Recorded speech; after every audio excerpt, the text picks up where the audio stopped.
Setiap doa bisa mustajab, seperti kisahnya Imam Ahmad ibnu Hanbal yang tiba-tiba kepingin pergi ke sebuah desa.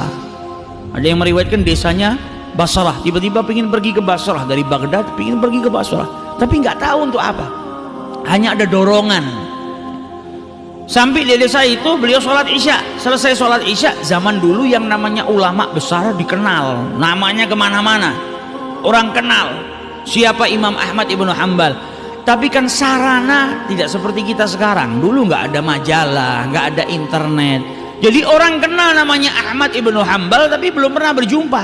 Imam Ahmad bin Hanbal ini kadang kalau keluar dari Baghdad jalan, orang berpapasan, nggak ada yang tahu kalau itu Ahmad ibnu Hanbal. Pakaiannya juga mutawadhi. Sampai di desa itu dia sholat isya, selesai sholat isya mau berbaring, mau istirahat, diusir sama yang jaga masjid. Dia nggak tahu kalau yang diusir Ahmad ibnu Hanbal. Imam Ahmad bin Hanbal juga nggak sombong, engkau nggak tahu saya Ahmad ibnu Hanbal. Kalau dia ngomong akan dimuliakan, masuk di kota manapun akan dimuliakan orang, tapi dia nggak ngomong. Keluar di depan pintu masjid dia tidur. Yang jaga masjid mau nutup pintunya, ngelihat ada Ahmad bin Hanbal di situ, diusir lagi, bahkan ditarik keluar dari masjid. Masjid ini bukan tempatnya orang tidur, ayo keluar. Imam Ahmad bin Hanbal bilang, saya ini musafir, nggak punya kenalan di sini, nggak kenal siapa-siapa, nggak keluar dari sini. Ditarik sampai ke jalan. Di sebelah masjid ada makhbas, toko roti. Maka pemilik toko tadi ngelihat ada orang ditarik keluar, oh, ini mesti orang asing, nggak punya tempat tinggal. Dipanggil, Syekh, sudah tua, kau nggak punya tempat tinggal? Iya, saya nggak punya tempat tinggal. Kalau kau mau menginaplah di toko roti saya ini, tapi tempatnya ya seadanya. Dia bilang, alhamdulillah, nggak apa-apa. Sampai pagi saya mau istirahat di sini, setelah itu saya mau kembali. Dipersilahkan. Imam Ahmad bin Hanbal duduk, yang punya toko roti neruskan pekerjaannya ngadon roti. Dilihatin sama Imam Ahmad bin Hanbal, ini orang ngadon roti sambil bertasbih kepada Allah, sambil bertakbir, bertahmid, bertahlil, subhanallah, alhamdulillah, wa la ilaha illallah, Allahu akbar, astagfirullah, subhanallah, alhamdulillah, ngadon rotinya. Dilihat sama Imam Ahmad bin Hanbal, kemudian ditanya, dari kapan engkau dalam keadaan seperti ini? Maka dijawab sama tukang roti tadi, ayuhal, keadaan apa yang kau maksud? Ya ini, kau ngadon roti sampai berzikir kepada Allah sudah lama.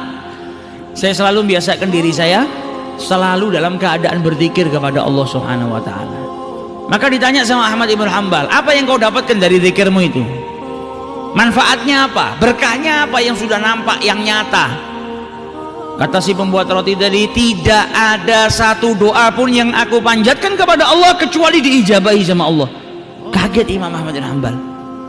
Ma da'auta syai'an illa ajabakallah. Tidak ada satu doa pun yang kau panjatkan kecuali diijabahi sama Allah. Iya, setiap saya berdoa diijabahi sama Allah. Hanya ada satu doa yang saya masih menunggu untuk diijabahi sama Allah Ta'ala. Apa itu? Saya ingin diperjumpakan dengan Ahmad ibnu Hanbal oleh Allah Subhanahu wa Ta'ala. Namun sampai hari ini belum. Bukan tidak, tapi belum. Saya lagi menunggu kapan saya bisa diperjumpakan oleh Allah Subhanahu wa ta'ala dengan idola saya, Imam hadzal asr, yaitu Imam Ahmad ibnu Hanbal. Kata Imam Ahmad ibnu Hanbal, ha ana Ahmad ibnu Hanbal. Ini di depan kau Ahmad ibnu Hanbal. Tidak dikeluarkan saya dari masjid dan tidak diseret-seret saya ke jalanan kecuali gara-gara doamu.